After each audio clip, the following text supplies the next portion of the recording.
본 방송에서 제공하는 투자 정보는 투자 판단에 대한 조언입니다. 방송에서 제공하는 주식의 가치, 가격 상승 및 하락에 대해서는 방송사에서 보장하지 않습니다. 네, 실시간 정보 브리핑입니다. UBS, S&P 500 연말까지 5,600까지 갈 것. UBS가 올해 미국 기업들의 이익 성장세가 예상치를 웃돌 것이라며 S&P 500 지수의 연말 목표치를 5,600으로 상향 조정했습니다. 현지 시간 28일 외신에 따르면 UBS의 조나단 골럽 전략가는 S&P 500의 연말 전망치를 기존 5,400에서 200포인트 더 높여 잡았습니다. 현재 레벨과 비교했을 때 5.6%의 상승 여력이 있다는 뜻입니다. 미니의 여는 총재, 금리 인상 누구도 공식적으로 배제하지 않아. 닐 카시카리 미국 미니애폴리스 여는 총재는 연준이 금리를 다시 올릴 가능성이 작기는 하지만 금리 인상이 배제된 것은 아니라고 재차 밝혔습니다. 카시카리 총재는 28일 영국 런던에서 열린 한 행사에서 나와 연준 안에서 누구도 금리 인상을 공식적으로 테이블에서 치웠다고 생각하지 않는다면서 나조차도 그렇다고 덧붙였습니다. 미 3월 주택가격 사상 최고 수준, 전월 대비 0.3% 증가. 미국의 지난 3월 주택가격이 사상 최고치 수준을 경신했습니다. 현지 시간 28일 S&P 코어로직 케이스실러에 따르면 3월 주택 가격 지수는 계절 조정 기준 전월보다 0.3% 상승한 것으로 나타났습니다. 3월 주택 가격 지수는 전년 동기 대비 6.5% 올랐습니다. 미 5월 소비자 신뢰 지수 102를 기록했습니다. 4개월 만에 상승 전환. 미국 소비자 신뢰도가 상승세로 돌아섰습니다. 미국 컨퍼런스 보드는 현지 시간 28일 5월에 미국 소비자 신뢰 지수가 102를 기록했다고 발표했습니다. 직전월의 수치는 97에서 97.5로 수정됐습니다. 지난 4월의 기존 수치는 21개월 내 최저치였습니다. 소비자 신뢰 지수는 4월까지 3개월 연속 하락했으나 5월 들어 상승세로 전환했습니다. 자세한 소식은 이어지는 외신 브리핑을 통해서 전달해드리도록 하겠습니다.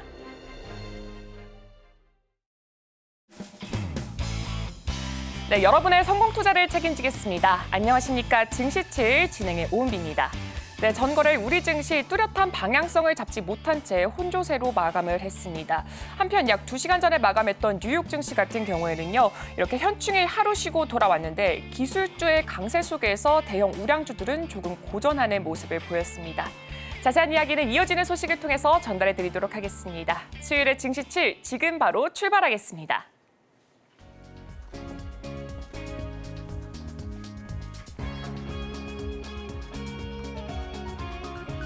네, 약 2시간 전에 마감했던 뉴욕 증시 3대 지수는 혼조세로 마감을 했습니다. 이 인공지능 강세주, 이 엔비디아의 주가가 고공행진하면서 나스닥 지수가 사상 최초로 종가 기준 17,000선을 돌파 마감했습니다. 그럼 자세한 지수 확인해 보도록 하겠습니다. 네, 일단 다우산업지수 같은 경우에는 0.55% 하락하면서 나스닥 종합지수는 0.59% 상승 마감, 그리고 S&P 500 지수는 0.02% 소폭의 상승세로 마감을 했습니다. 네, 엔비디아는 7% 가까이 폭등하면서 시가총액이 2조 8천억 달러를 넘어섰습니다. 업종별로는 기술주 양대 업종과 에너지 업종 등 단 3개 업종만 상승을 했습니다. 이번 주 후반에 발표될 미국 개인 소비 지출 지표에 대한 관심이 지속된 가운데 이 시장은 금리 인하 전망이 급변하고 있다는 평가를 내리고 있습니다. 그럼 간밤 동안 있었던 글로벌 소식 전달해드리도록 하겠습니다. 네, 미국 컨퍼런스 보드는 현지 시간 28일에 5월에 미국 소비자 신뢰 지수가 102를 기록했다고 발표를 했습니다. 네, 직전월의 수치는 97에서 97.5로 수정이 됐습니다. 지난 4월의 기존 수치는 21개월 내 최저치였습니다.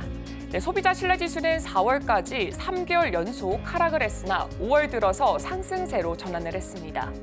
네, 5월의 기대 지수는 74.6으로 지난 4월에 68.8에서 개선됐습니다.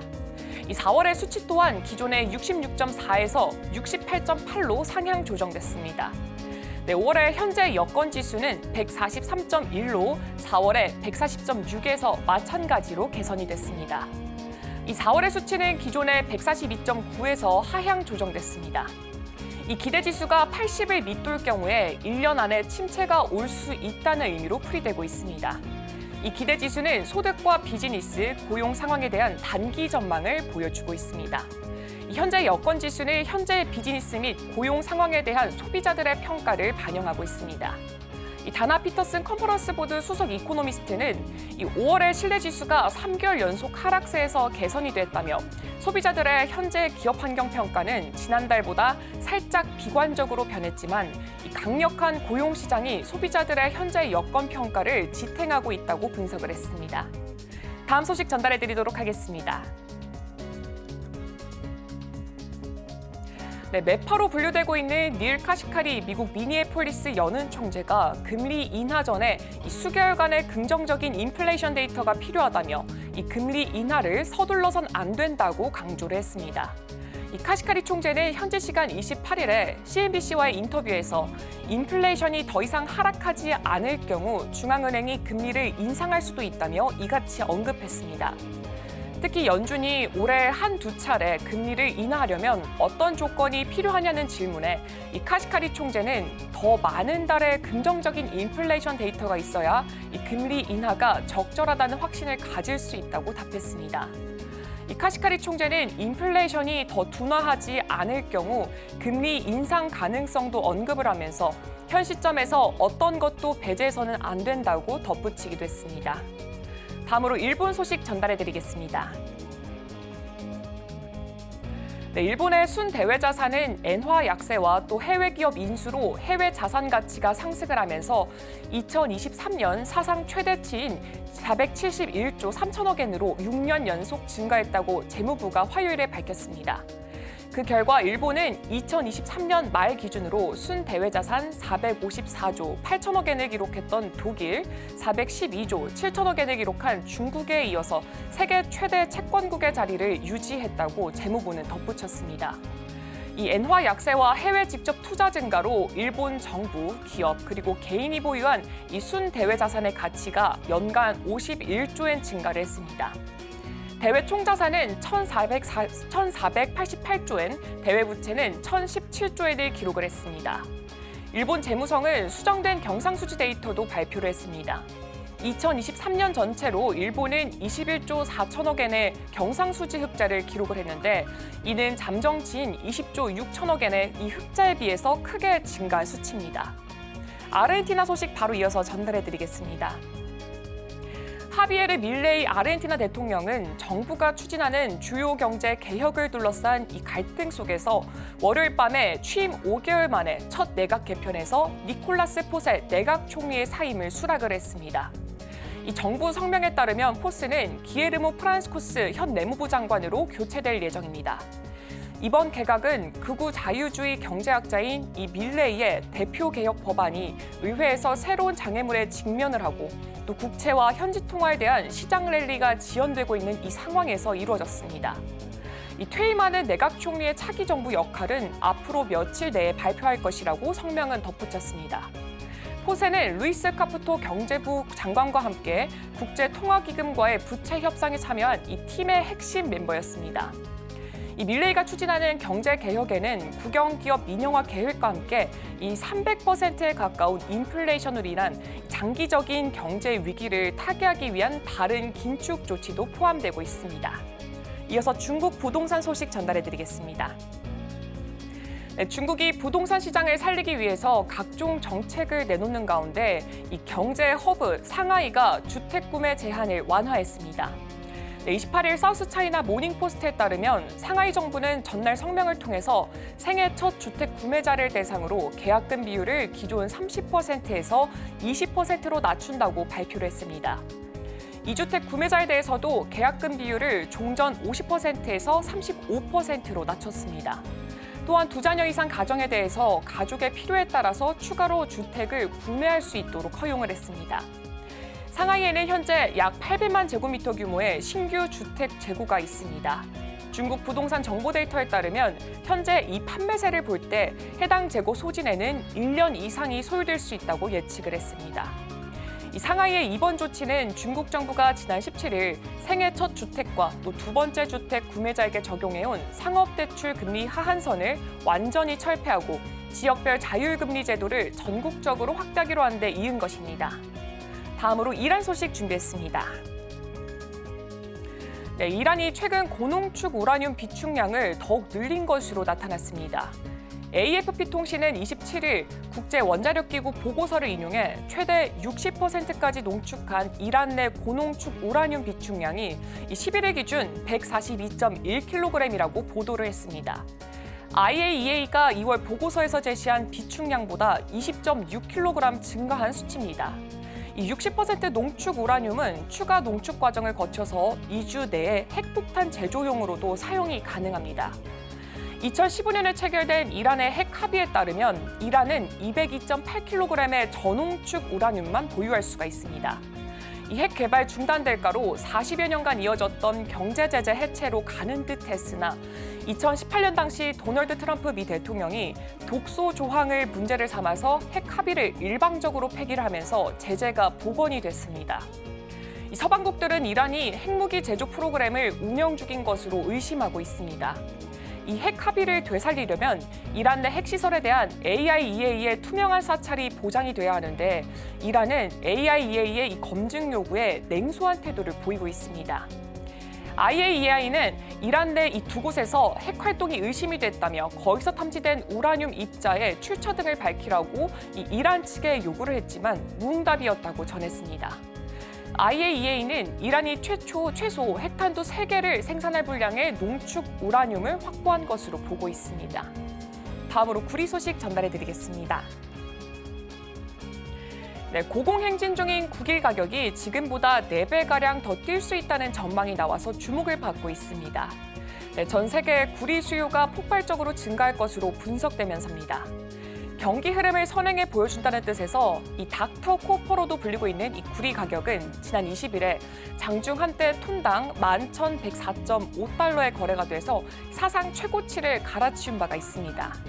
이 구리 가격은 일주일 전 최고치 대비 주춤한 상태지만 지난해 시세였던 8,000달러 수준에 비하면 여전히 매우 높은 수준입니다. 지난 24일 파이낸셜 타임스에 따르면 피에르 안두랑 헤지펀드 매니저는 이 구리 가격은 앞으로 4년 정도에 걸쳐서 톤당 4만 달러까지 상승할 수 있다고 예상을 했습니다. 이어 전 세계는 전기차, 태양광 패널, 풍력 발전소뿐만 아니라 군용 및 데이터 센터 등의 이 전기화로 인해서 구리 수요가 급증하는 방향으로 나아가고 있다며 결국 공급이 수요를 따라잡겠지만 이는 5년 이상이 걸릴 것이라고 설명했습니다. 그 이유로는 현재 광산에서 땅을 더 깊고 빠르게 파는 것만으로는 이 급증하는 구리 수요를 따라잡기에 충분하지 않을 것이고 또 새로운 광산을 개발하는 데는 일반적으로 15년 이상이 걸린다고 첨언했습니다. 이 안두랑은 구리 외에도 알루미늄, 코코아 등 원자재에 대해서도 낙관적인 전망을 내놨습니다. 다음으로 기업 소식 준비했습니다. 네, 아마존이 이탈리아 클라우드 컴퓨팅 시장에 대규모 투자를 검토하는 것으로 전해졌습니다. 이 로이터 통신의 현지 시각 27일 이 4명의 익명 소식통을 인용해서 아마존의 클라우드 서비스 자회사인 아마존 웹 서비스가 유럽에서의 클라우드 사업 확장 노력의 하나로 이탈리아 내 데이터 센터 사업에 수십억 유로를 투자하는 방안을 이탈리아 측과 논의하고 있다고 보도했습니다. 이 투자 규모와 위치를 둘러싼 논의가 계속 진행 중인 상황으로 AWS 측은 기존 밀라노 사업지를 더 넓히거나 새로운 시설을 짓는 방안을 검토하고 있습니다. AWS는 2029년까지 20억 유로를 투자하는 계획의 일환으로 2020년 이탈리아의 첫 클라우드 사업지를 출범함과 있습니다. 이뿐만 아니라 스페인에 대해서는 10년간 25억 유로를 투자하겠다는 계획을 2021년에 발표한 바 있습니다. 최근에 이를 대체 스페인 북동부 아라곤의 데이터 센터들에 157억 유로를 투자하겠다고 밝힌 상태입니다. 마지막으로 T모바일 소식 준비했습니다. 미국의 이동통신업체 T모바일은 지역 이동통신업체 US셀룰러의 이 일부 사업권과 주파수 사용권을 44억 달러에 인수하기로 했다고 28일에 밝혔습니다. 인수 가격에는 US셀룰러가 보유하고 있는 현금과 또 20억 달러 상당의 부채가 포함됐습니다. 이 계약이 마무리가 되면은 T모바일이 US셀룰러가 보유한 주파수 사용권의 약 30%를 비롯해서 US셀룰러 매장과 이 가입 고객들을 인수하게 됩니다. 이 US셀룰러는 미국 내 21개 주에서 서비스하는 지역 이동통신 사업자로 가입자는 약 400만 명에 달하고 있습니다. 이 US셀룰러는 인수 합병 이후에도 기존 주파수 사용권의 70%와 또 기지국을 유지하게 됩니다. 이번 인수 계약에는 US셀룰러가 보유하고 있는 이 기지국을 T모바일에 장기 임대하는 조건도 포함이 돼 있습니다. 네, 오늘 이렇게 준비한 외신 소식은 여기까지입니다. 이어서 국내 소식과 더불어서 오늘의 일면에서 전문가들의 수혜주까지 만나보시길 바랍니다.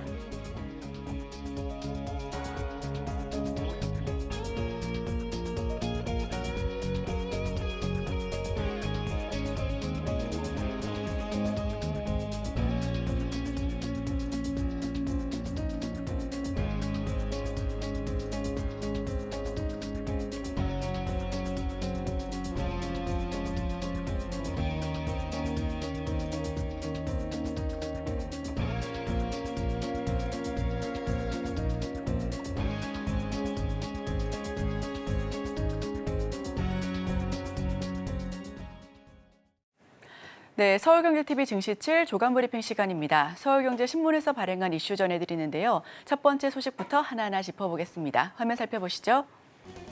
경쟁력 있는 종목 위주 협상, 제2사드 보복 막을 방안 찾아야 첫 번째 소식 전해드립니다. 2016년 한반도 사드 배치 발표 이후 중국이 관광객 감소가 18개월여간 지속됐습니다. 관광객 수와 관광 수입이 이전 18개월 대비 각각 65%, 31%나 급감했는데요. 분유와 조미김 등 주요 식료품의 중국 시장 점유율은 전년 대비해서 11%포인트나 빠져나가기도 했습니다. 중국 시장 점유율 1위를 기록하던 화장품은 2017년부터 판매가 바로 하락했고요. 한국 승용차 브랜드의 2017년 중국 시장 판매량은 1년 사이 64만 대나 줄었습니다. 이 과정에서 2015년 체결한 한중 FTA는 아무런 역할을 하지 못했다라는 지적이 이어지고 있었는데요. 하단령에 따른 K-팝 공연 취소와 한국 방송 프로그램 방영 중단, 한국산 게임 승인 불가, 한국 제품 구매 제한 등으로 국내 기업들은 큰 직격탄을 맞기도 했습니다. 요소수 사태를 비롯해 황사와 미세먼지, 불법 조업 문제 등에서도 한중 FTA는 무기력한 상황이었었고요.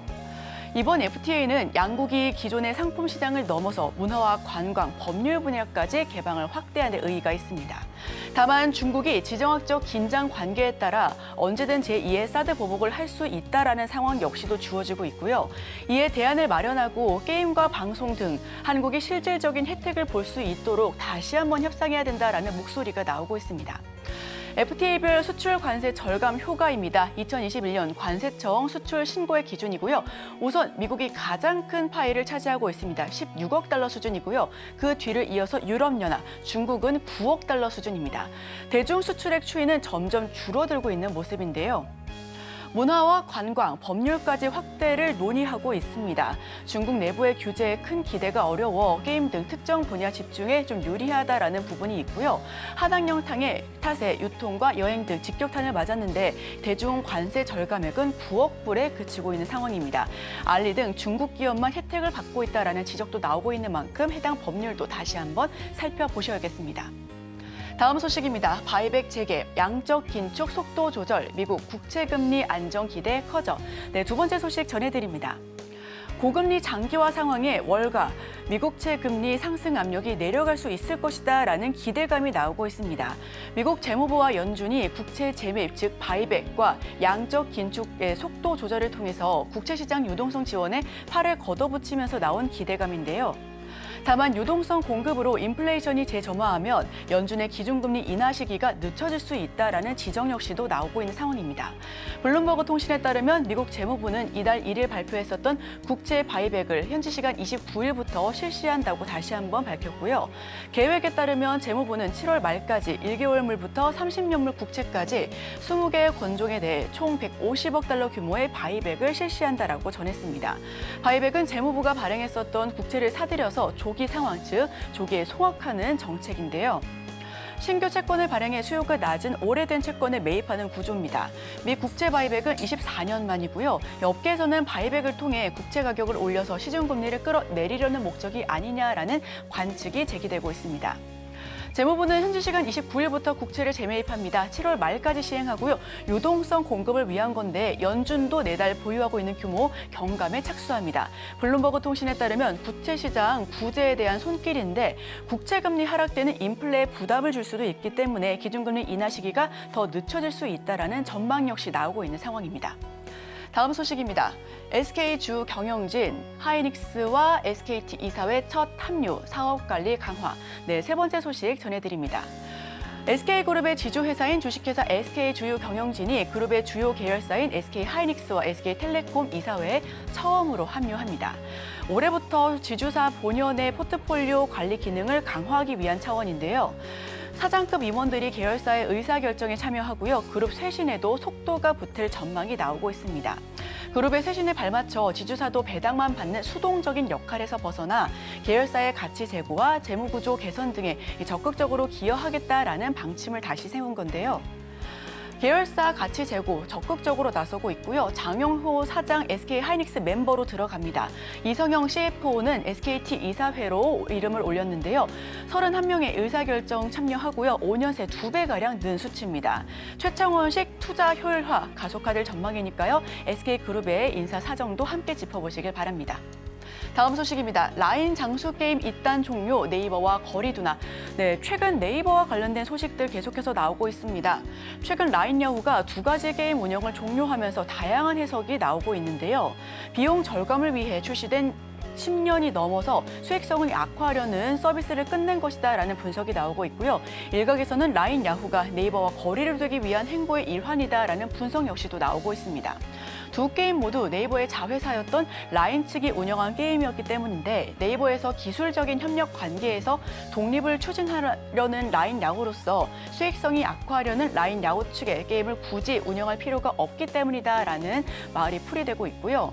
한일 정상은 일본 정부의 라인 야후 행정 지도가 네이버에 대한 지분 매각을 요구하는 주장은 사실상 부인하면서 향후 사태 향방에 관심이 다시 한번 집중되고 있는 모습입니다. 기시다 총리는 어디까지나 보안 거버넌스를 재검토하라는 요구 사항일 뿐이다라고 선을 긋고 있는데요. 라인 플레이와 라인 아이러브 커피 10년 넘은 게임 2종의 서비스를 끝냅니다. 유저 이탈의 운영 효율화 분석 속에 수익성 명분으로 탈 네이버 가속에 대한 의견도 있는데요. 한일 정상은 이에 대해 지분 매각이 아니다라고 선을 긋고 있는 모습이지만 다시 한번 네이버의 상황 역시도 살펴보셔야 될 것 같습니다. 다음 소식입니다. 항암 신약 개발사 총출동, 렉나자 병용 임상 3상 발표. 네, 이번에는 오랜만에 제약바이오 소식 전달드리겠습니다. 세계 3대 암 학회인 미국 임상종양학회 측 아스코가 현지 시간 31일 미국 시카고에서 열립니다. 유한양행과 리가캠 바이오사이언스, ALB 바이올 등 국내 제약 바이오사들의 핵심 파이프라인 연구 결과가 대거 공개되는 만큼 관심이 집중되고 있는 모습인데요. 아스코는 미국 암 연구학회 그리고 유럽 종양학회와 함께 세계 3대 암학회로 분류가 되고 있고요. 업계의 가장 큰 연례 행사인 JP모건 헬스케어 컨퍼런스 다음으로 큰 행사로 집중을 받고 있습니다. 후기 임상시험 결과 데이터와 상업화를 눈앞에 둔 약물을 공개하는데 각 사의 발표 내용으로 신약 개발의 성패를 가늠하고 기술 이전과 파트너십 논의를 진행할 것으로 예상됩니다. 매년 4만여 명의 학회 업계 관계자들이 아스코를 주목하는 이유가 지난 23일 공개된 연구 초록에 따르면 올해 주목할 영역은 혈액암, 그리고 폐암, 유방암 등이 될 것으로 보여지고요. 임상 진행 결과를 고려했을 때 국내 기업 중에서 유한양행과 리가켄 바이오사이언스, 그리고 ALB 바이오, 앱클론, 그리고 GI 이노베이션에 관심이 쏠릴 것으로 보여지고 있습니다.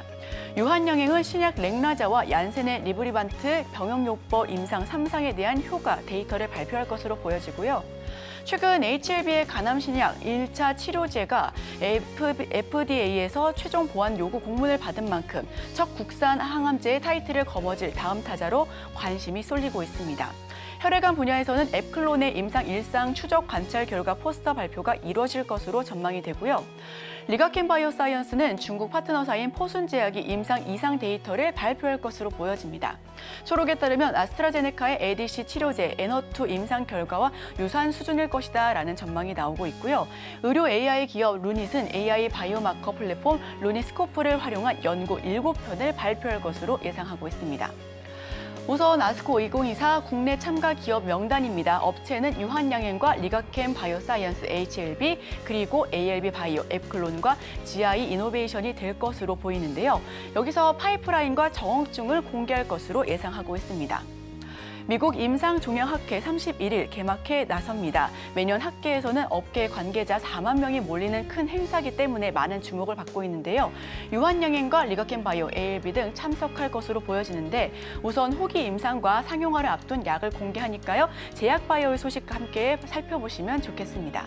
네, 제가 준비한 소식은 여기까지입니다. 계속해서 오늘의 일면을 통해 전문가와 수혜주까지 살펴보도록 하겠습니다. 저희와 끝까지 함께 하시죠.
네, 오늘의 일면입니다. 기재부 수은의 내년 현금 출자 1조 추진 9년 만에 최대. 헤드라인 풀어주실 분이죠. 헤르메스 스타 김시은 팀장 함께합니다. 어서 오세요. 네, 안녕하세요.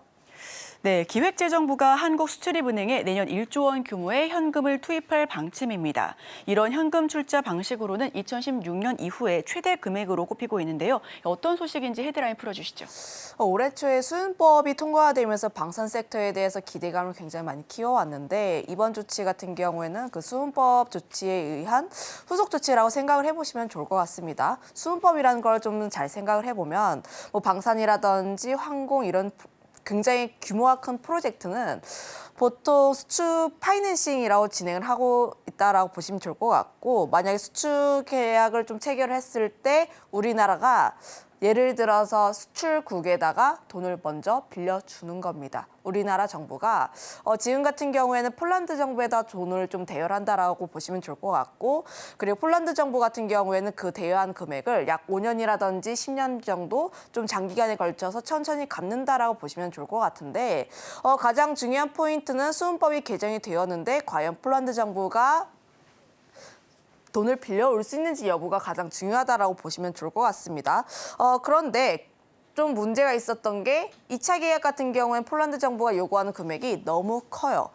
그러다 보니까 실제로 계약을 체결하기 위해선 일부 물량만 어느 정도 좀 댕겨오거나 혹은 정부 쪽에서 좀 보증을 해주는 그런 역할이 필요했는데 지금 기재부가 쪽에 현금 출자를 1조 추진을 한다라고 하면서 좀 기대감은 좀 올라오고 있는 편이라고 보고 있습니다. 거기다가 더해서 2030년까지 단계적으로 현물이라든지 현금 출자에 대해서도 좀 진행할 것으로 예정되어 있어서 지금 수은법에 대한 기대감은 한껏 차오른 상황이라 보시면 좋을 것 같아요. 결국 한도를 15조에서 30조로 올린 것에 대해서 정부가 적극적으로 좀 임액을 주고 있다. 물론 수은법 에 대해서 좀 현물 출자를 한 것이 정부의 기재부의 예산에서 좀 땡겨오는 것이긴 하지만 그럼에도 불구하고 방산 섹터에 대한 기대감은 계속해서 살아있다라고 보시면 좋을 것 같습니다.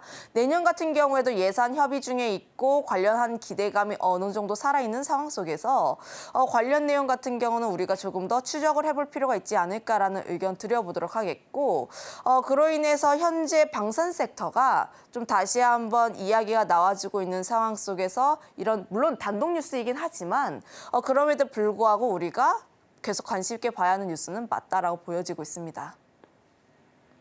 네, 방산, 수출 호재에 대한 기대감이 확대되고 있는 상황입니다. 자, 그렇다면 오늘의 키워드 약간 방산으로 좀 잡아보면 될까요?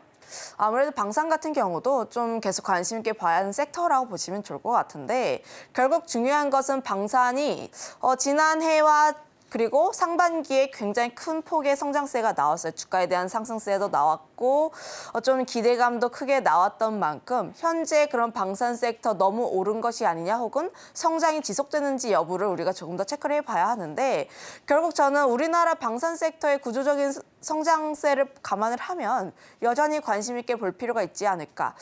가장 최근의 뉴스로 보게 되면 UAE 쪽에서의 기대감도 상당히 남아있다라고 보시면 좋을 것 같은데 그동안 원전 섹터 신재생에너지라든지 혹은 전력에 대한 이야기로 인해서 원전주들이 먼저 출발을 했어요.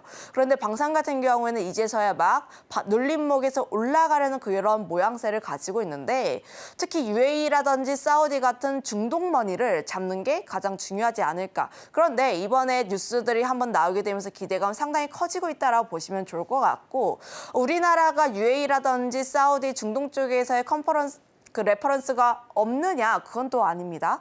천궁이라든지 LIG 넥스원 쪽에서 이미 레퍼런스를 쌓은 이력이 있기 때문에 결국 중동 쪽에서 전쟁이 지속이 되고 있고 특히 지대공 쪽에서의 관심이 계속해서 높아지고 있는 상황이라 우리나라의 방산 쪽에도 크게 관심을 가져볼 수밖에 없다. 그러면 사례가 이미 어느 정도 쌓여있는 쪽에서의 수주 기대감은 계속 나올 수밖에 없지 않을까라는 의견 드려보도록 하겠고 그러면 결국 수주에 대한 기대감이 결국 수주로 이어지는지 여부를 봐야 하는데 물론 중동 같은 경우는 좀 특별한 경우이긴 하지만 그래도 우리나라의 수출 국가가 계속해서 늘어나고 있습니다. 질적으로도 우리가 크게 변화하고 있다라고 보시면 좋을 것 같은데 현재 우리나라의 방산 수출 금액을 보게 되면 2020년을 기점으로 수직 상승을 하고 있어요.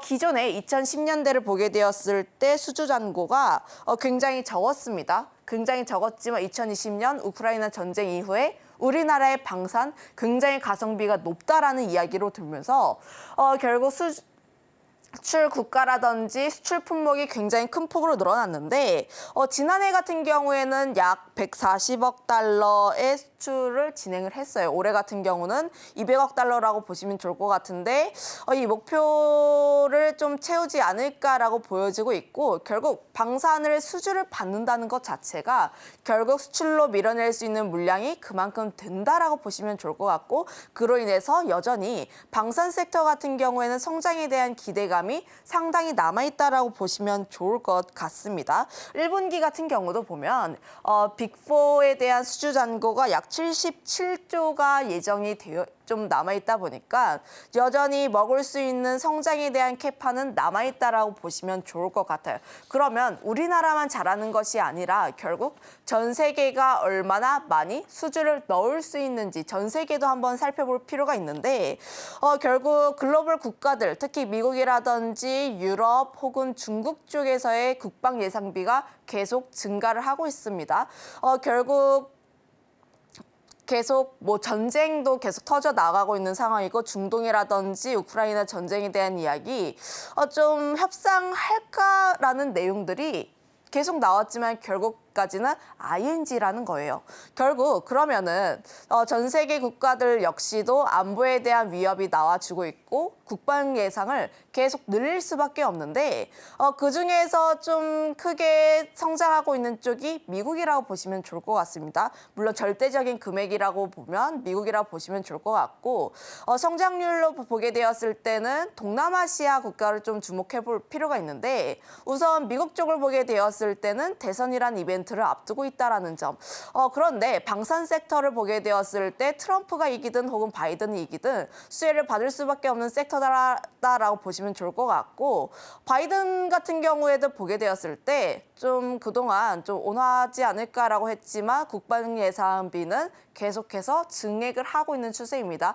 아무래도 미국이 세계의 경찰 역할을 진행을 하고 있고 최근 계속 이야기가 나와주고 있는 게 미중 갈등에 대한 이야기들, 특히 패권 전장에 대한 내용들은 지난 2018년부터 계속해서 진행이 되고 있고 최근 들어서는 관세라든지 전쟁에 대해서 계속 이야기가 나와주고 있는데 현재 지금 미국이 반도체를 중국에다 안 팔려고 하고 있죠. AI라든지 혹은 레거시 같은 경우도 중국에 팔지 않으려고 하고 있는 와중인데 그중에서 가장 핵심이 되고 있는 게 대만, TSMC 이런 쪽이다 보니까 결국 지금 미국 같은 경우에는 중국을 계속해서 견제하려는 흐름들이 나와주고 있고 중국도 현재 미국을 계속 따돌리기보다는 좀 이제 견제를 하면서 대비를 하는 모양새를 보여주고 있기 때문에 국방 예산 같은 경우에는 현재 기조를 계속 따라가지 않을까. 바이든이 이기더라도 현재 같은 기조는 조금 더 유리하게 나와주지 않을까라는 의견 드려보도록 하겠고,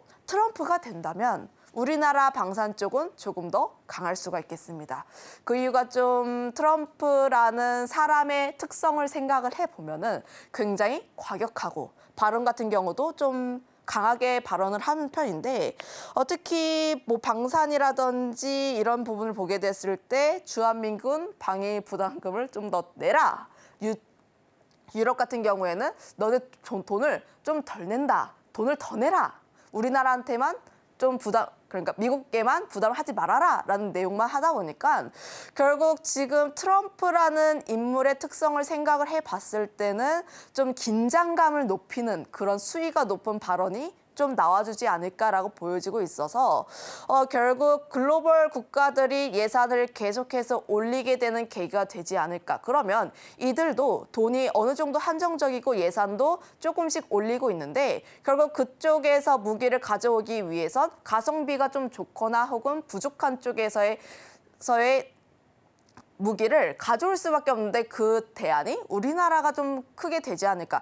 지난 2020년들의 사례를 보게 되었을 때 우리가 계속 성장을 했던 것은 가성비에서 굉장히 뛰어났다 보니까 그런 부분들에서도 좀 기대가 되지 않을까라고 보여지고 있고 두 번째로는 동남아시아에 대한 성장세가 굉장히 크게 나오고 있다라고 보시면 좋을 것 같은데 물론 절대적인 수치는 미국에는 밀리지만 성장률이 굉장히 좋습니다. 연 두 자릿수 이상의 성장세가 나오고 있다라고 보시면 좋을 것 같고 앞서 이야기를 했던 것처럼 대만을 중심으로 했을 때 각국이 자신의 안보를 지키려는 흐름들이 계속 나와주고 있다라고 보시면 좋을 것 같아요. 물론 최근의 추세가 2022년에서 2023년 사이에 살짝 꺾이긴 했지만 그럼에도 불구하고 추세를 보게 되었을 때 여전히 성장에 대한 추세가 나와 있다라고 보시면 좋을 것 같아서 결국 선진국과 대비를 했을 때 가성비가 훨씬 더 좋은 우리나라 역시도 그 점에 있어서 수혜를 받지 않을까라고 의견 드려보도록 하겠는데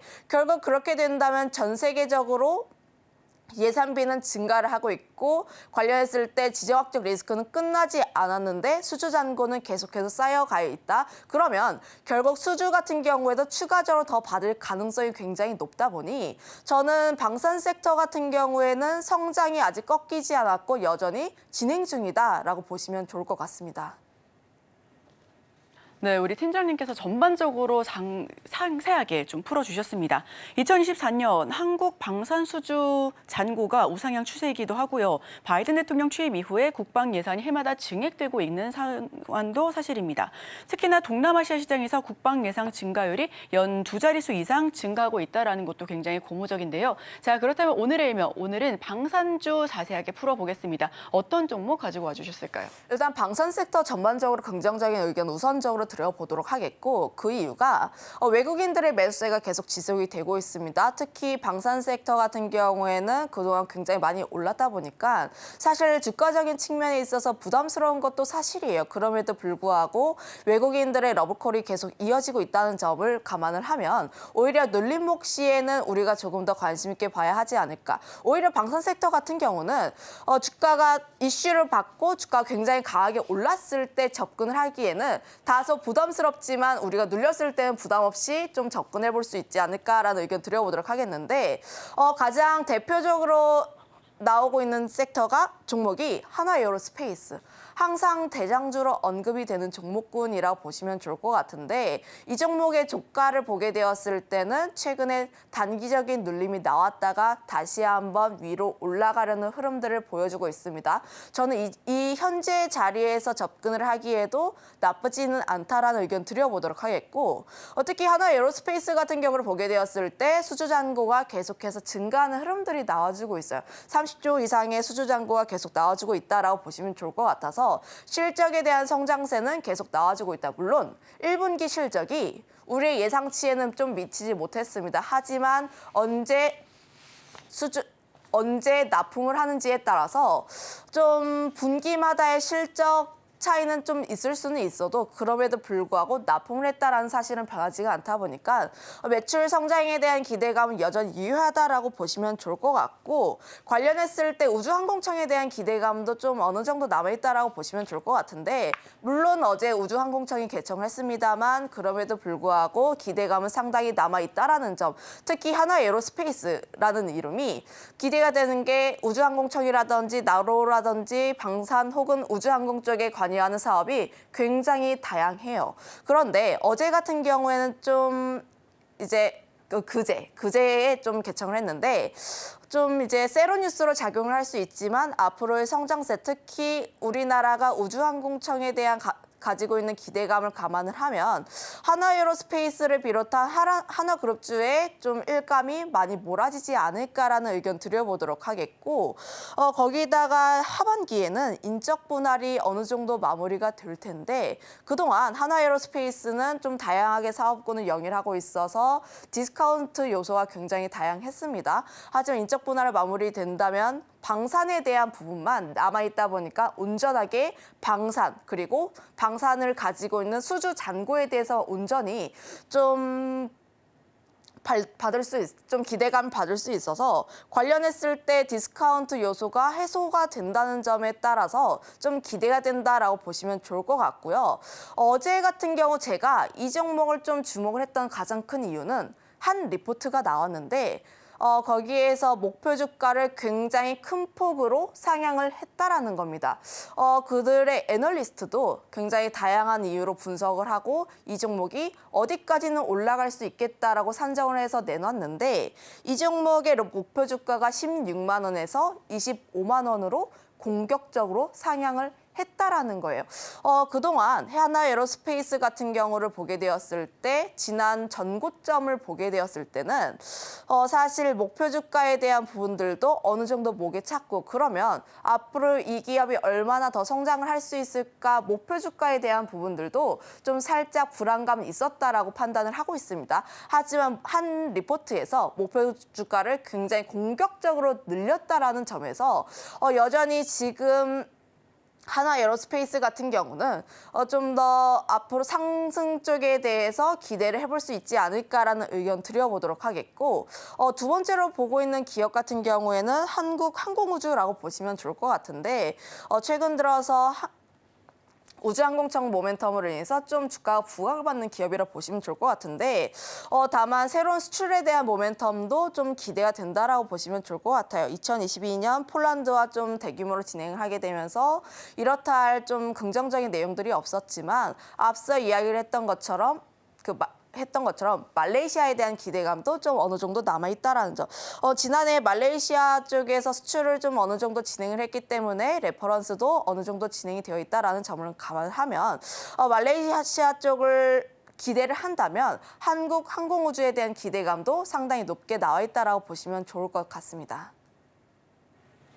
네, 오늘 방산주 살펴봤습니다. 지금까지 헤르메스스타 김시은 팀장과 함께했습니다. 오늘 말씀 고맙습니다.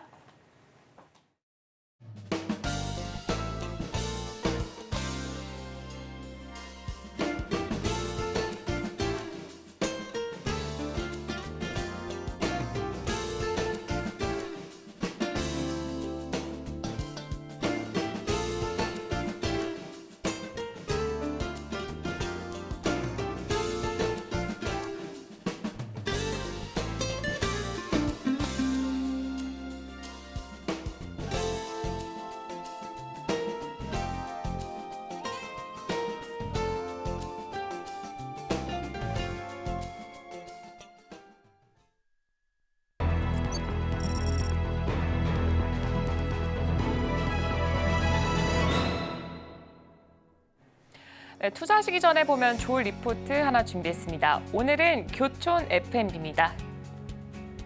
네, 교촌 F&B는 한마디로 이렇게 정리를 해볼 수가 있습니다. 치킨업계 종사자들은 사기 시작했다, 이렇게 볼 수가 있습니다. 첫 번째 포인트부터 바로 확인해 볼게요. 네, 첫 번째는 1분기 당사 추정치를 상회했습니다. 네, 1분기 연결 기준 매출액과 영업이익이 각각 1,133억 원, 그리고 119.5억 원으로 1분기 예상 대비 업황이 부진했음에도 불구하고 수익성 개선 효과로 큰 폭의 영업 실적을 개선 효과를 이뤄낸 것으로 보여지고 있습니다. 이는 1분기가 역대 최대 영업이익을 기록한 것으로 상장 이후에 이렇게 감소했었던 영업이익 구조적으로 증가할 수 있음을 시사하는 실적으로 해석이 될 수가 있습니다. 이어서 확인해보자면 1분기 업황은 예상 대비해서는 조금 부진한 성적을 냈습니다. 소비 경과 악화에 따라서 구매력이 약화되는 게 그 원인으로 꼽을 수가 있는데요. 그럼에도 불구하고 수익성은 굉장히 큰 폭으로 개선이 됐습니다. 그 이유를 두 가지로 꼽아봤습니다. 첫 번째는 원부자재 가격 안정화에 따른 마진 상승률이 상승했다는 거고요. 두 번째로는 물류 효율화로 인해서 마진율 개선 효과, 이렇게 두 가지를 꼽아볼 수가 있습니다. 그래서 1분기 판관 비율이 증가했음에도 불구하고 이 높아진 수익성이 영업 실적 개선을 이끌은 것으로 보여지고 있습니다. 그럼 이어서 두 번째 포인트 확인하겠습니다. 네, 동사는 이번에 실적을 발표를 하면서 가맹 지역 본부를 직영으로 전환을 했다고 밝혔습니다. 이는 당사에서 언급한 물류 효율화로 인해서 직영 체제가 이제 본격 전환에 따라서 펀더멘탈은 큰 폭으로 상향될 가능성이 높다라고 판단이 되고 있습니다. 경쟁사의 경우에는요, 직영 공급 구조를 이미 가지고 있었고요. 이로 인해서 상품 마진율 같은 경우에는 약 6에서 10%포인트 정도 차이가 나고 있는 것으로 보여지고 있습니다. 동사는 대규모 물류센터를 구축을 해서 이미 전국구 물류망을 갖춘 상태로 보여지고 있습니다. 그래서 품질 관리 및 효율적 공급 체계를 구축하기 위해서 이렇게 직영화로 결정을 내린 것으로 보여지고 있습니다. 따라서 향후 영업이익은 보수적으로 생각을 했을 때도 약 200억 원 이상 증가할 가능성이 높다라고 평가가 되고 있습니다. 네, 세 번째 포인트입니다. 네, 동사의 2분기 실적은 부진할 가능성이 굉장히 크게 평가가 되고 있습니다. 그 이유는요, 직영 전환 추진에 따라서 일회성 비용 및 이제 고정비 증가 가능성이 커질 것으로 보여지고 있기 때문입니다. 네, 1분기에도 일부 가맹 지역 본부의 직영 전환 추진에 따라서 비용이 어느 정도 증가를 했지만 2분기에는 2, 3분기에는 더 많은 가맹 본부가 이제 직영으로 전환에 따라서 관련 비용 부담이 조금 더 커질 것으로 전망이 되고 있습니다. 특히 2분기의 경우에는요, 동사의 영업이익 레벨이 굉장히 낮은 구간에 위치해 있고요. 영업이익 같은 경우에는 전년 동기 대비 마이너스 50.8% 역성장한 16억 원에 머무를 것으로 보여지고 있습니다. 네, 하지만 향후 동사를 판단하는 중요한 키포인트는 바로 GP 마진입니다. 네, 2, 3분기의 일시적 비용 증가로 영업이익에 대해서 부담감은 커질 수밖에 없습니다. 아무래도 직영으로 변경이 되면서 때문으로 보이고 있고요. 그러나 매출액 확대와 또 상품 마진율 개선 추세는 확연하게 달라질 것으로 보여지고 있습니다. 특히 3분기의 경우에는 상품 마진율이 약 30% 수준으로 상향될 것으로 보여지고 있고요. 4분기에는 이를 더 넘어서서 32%까지 증가할 것으로 보이고 있습니다. 그리고 그 다음 해죠. 2025년 같은 경우에는요, 이러한 펀더멘탈을 기반으로 해서 매출액과 영업이익이 각각 전년 대비 6.2%, 전년 대비 108.8% 증가할 것으로 추정을 하고 있습니다. 네, 그렇기 때문에 투자 의견은 매수를 유지한다는 의견을 내놨습니다. 그리고 목표 주가를 12,500원으로 상향 조정을 했습니다. 네, 목표 주가 같은 경우에는 가맹 지역 본부 직영 이렇게 전환을 되는 추진에 따라서 실적 추정치와 시점을 2025년으로 변경을 하기 때문이고요. 그래서 실적 추정치 시점을 이 변경한 이유에 대해서는 또 이렇게 두 가지를 꼽아볼 수가 있습니다. 가맹 지역 본부 전환 이후 동사의 실질적인 펀더멘털이 반영될 가능성이 높은 게 바로 2025년이고요. 더불어서 올해 경우에는 일회성 비용이 아무래도 직영으로 전환이 되면서 그런 게 발생할 여지가 매우 크기 때문에 이렇게 25년으로 변경을 하게 됐습니다. 네, 또한 동사는 외식업 업황 부진과 또 낮은 거래량으로 인해서 현재는 기업 가치를 온전하게 반영하지 못한 상태를 보여주고 있습니다. 또한 직영본부 전환에 따른 펀더멘털 개선에 대해서 시장에서는 여전히 이 부분을 인지하지 못하고 있다라고 판단이 되고 있고요. 하지만 동사의 1분기 실적이 이것들을 반영을 했을 때도 시장 기대치를 상회를 했습니다. 더불어서 2분기 공격적인 직영 전환에 따라서 상품 마진율 개선이 이루어질 것으로 보여지고 있어서요. 펀더멘털 개선에 대한 확신은 점진적으로 이루어질 것이라고 긍정적인 평가를 내렸습니다. 오늘 제가 준비한 리포트는 여기까지입니다.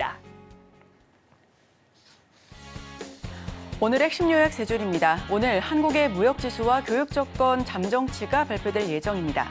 오늘의 일면 기재부 수은의 내년 현금 출자 1조 추진 9년 만에 최대, 헤드라인 수혜주로 방산 섹터 살펴봤고요. 마지막으로 투자전 리포트, 치킨업계 종사자가 사기 시작한 종목, 교촌 F&B 오늘 시장에서 투자 판단에 참고해 주시길 바랍니다.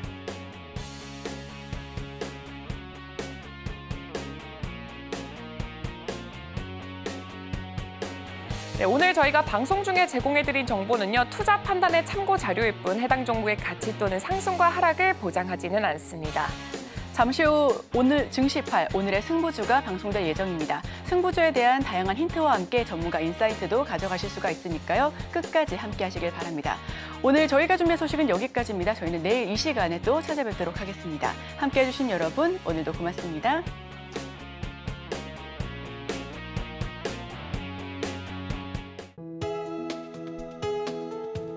본 방송에서 제공하는 투자 정보는 투자 판단에 대한 조언입니다. 방송에서 제공하는 주식의 가치, 가격 상승 및 하락에 대해서는 방송사에서 보장하지 않습니다.